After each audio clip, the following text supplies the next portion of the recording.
Finally, I have the honor to say you replaced my church.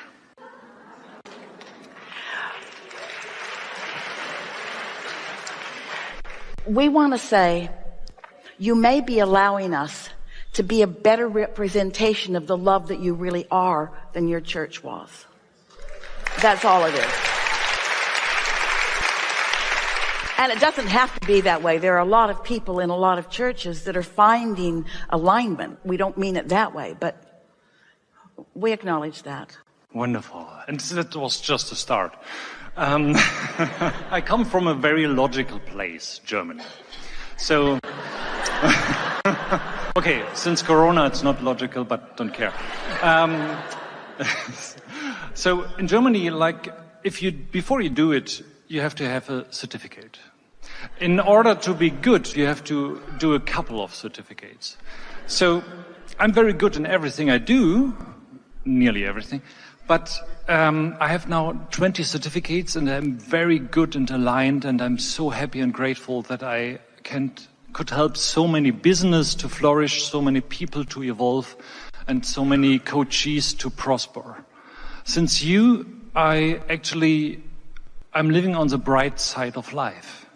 And I could very say, it's amazing. So the question, since you said it like in the last session, to accept the highest form of yourself.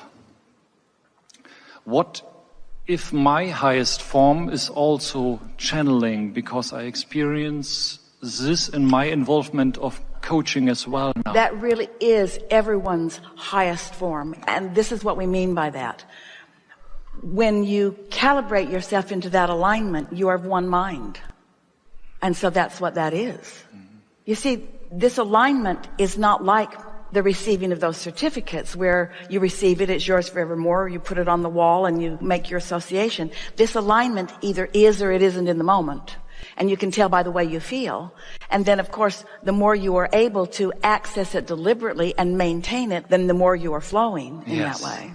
We want to be clear with you because this is something that you are and will continue to do. We want to be very clear about something here. That is that in an environment like this, where there is expectation, your expectation is part of this co-creative experience, as is Esther's. Esther's been doing this for a long time. She's tuned in, tapped in, turned on with us in precision in an environment like that. But she's not always. In other words, she can be in a situation where she isn't able to receive us clearly, depending upon what's going on. And so don't ask yourself to accomplish that state of alignment and maintain it always. Just know when you are and know when you're not.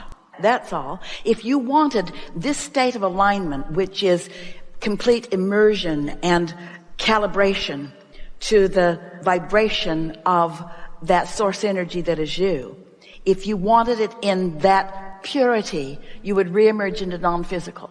Or you wouldn't have come into a physical body this time to begin with, because that's what you're asking for. But as you are here in this physical body, you never said, I will go and I will demand of myself to be tuned in, tapped in, turned on 100% of the time. Because you knew that step one is an important part of the equation. Step one is ask.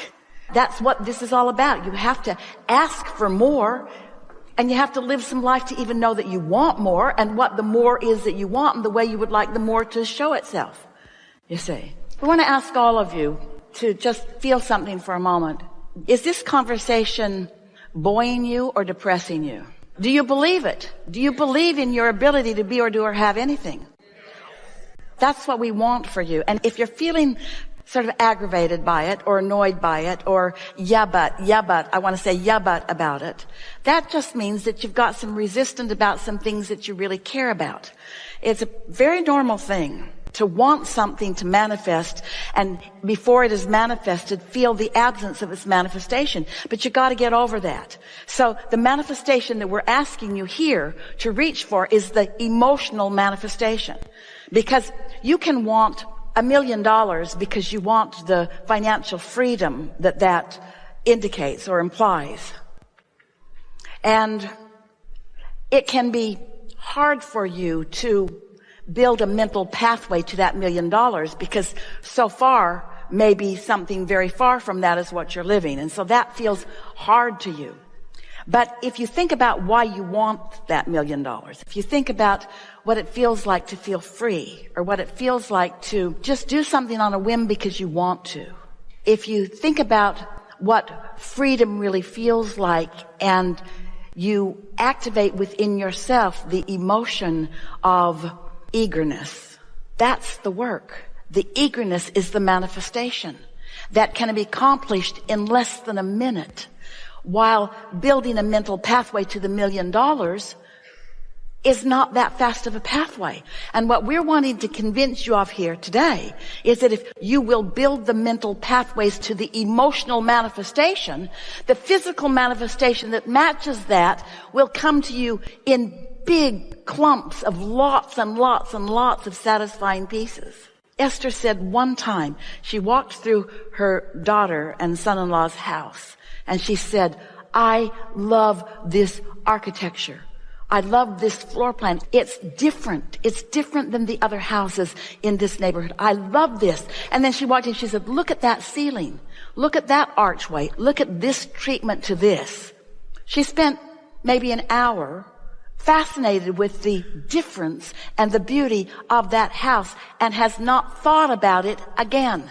And then 4 years later, purchased a house by the same architect without scouring the planet for a house by that architect. You see what we're getting at? You make it so hard because you forget how much help you have. And you have forgotten how worthy you are. You've forgotten that life is supposed to be fun and that you are the creator of your own life experience. And that source energy has your back, and that things are changing all the time, and that you can get to wherever you want to be. You just got to stop clinging to what is in order to let the new stuff in, you see. Cling to the good stuff. Cling to the good stuff. There's lots of good stuff. We are not meaning to imply that your lives aren't good. We know that they are. But they can be more good. They can be more variety of good and more depth of good and more breadth of good and more feeling of good. Just like there's that feeling of, yeah, that satisfies. Yeah, I like that. And then there's a feeling of, ooh, that's really, really interesting to me. And then there's a feeling of, eagerness. There's that feeling of passion. There's that feeling of ecstasy. There's that feeling of love. There's that feeling of wholeness that you all deserve to be much more of the time than you're letting yourself be it, you see. This is a conversation about creating your mood, because your mood is your indicator of your true point of attraction, so that you get the fun of making the correlation between, yeah, I was in a bad mood, but I wanted to be in a better mood. So I said, is it a little better? Is it a little worse? It is about the same, until I got it going a little better. And then it got better and better, and my mood got elevated, and then that happened, and then that happened, and then I noticed that that had happened, and then I started to expect more and more, and then the train is running away with wonderful things that are coming to you. And now we ask you the biggest question of all: how are you going to not feel guilty? Because everybody hasn't figured out how to do that. Do you know that's a big reason that you don't let stuff in? If you let it in and you look like you're thriving and others aren't thriving and they give you that look, how dare you thrive in these hard times? How dare you thrive in these hard times? And you say to yourself, if not out loud to them, don't pick that fight either. I was born to thrive. I was born to excel. I was born to feel good. I was born to uplift. I was born to lead. I was born to want more. I was born to allow my capacity to expand. I was born to live forever. I was born to be an eternal being. I am never ending. I'm pure positive energy with all of the ability of the energy that creates worlds at my fingertips. And I came to express that specific power in the direction of my personal interests, which I'm gleaning from this physical time and space. Oh, Abraham, you teach selfishness. Yeah, we do. If you're not selfish enough to find that alignment, then you don't have anything to give anybody anyway. And here's the other big piece to this. When you thrive, you demonstrate through the clarity of your example what everyone at some level knows. And even when they rail against your success because it inflames their sense of not succeeding, there's a part of them still that is awakened. And when you know what you know, and you explain to them how you came about, I didn't understand at one point, but then that didn't make sense, and that didn't make sense, but that did.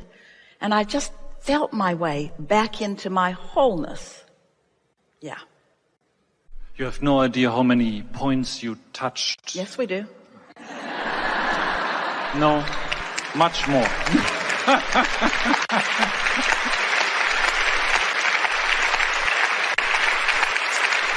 And a lot of you are understanding you don't have to be in the hot seat for us to get to write out what's on your mind too. In other words, yeah.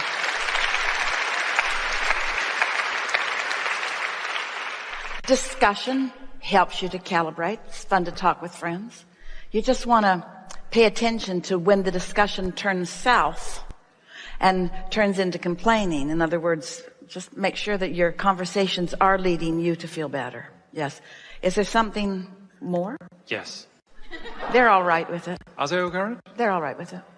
Cool. Except that one. Since she's leaving. I get to her later.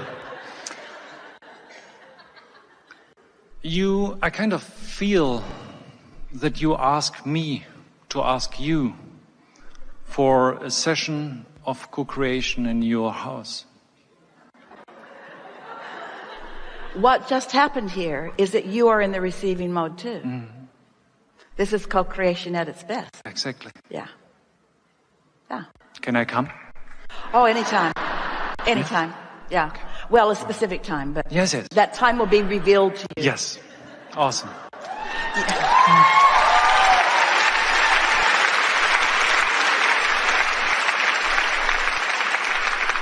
Esther purchased this house with that in mind.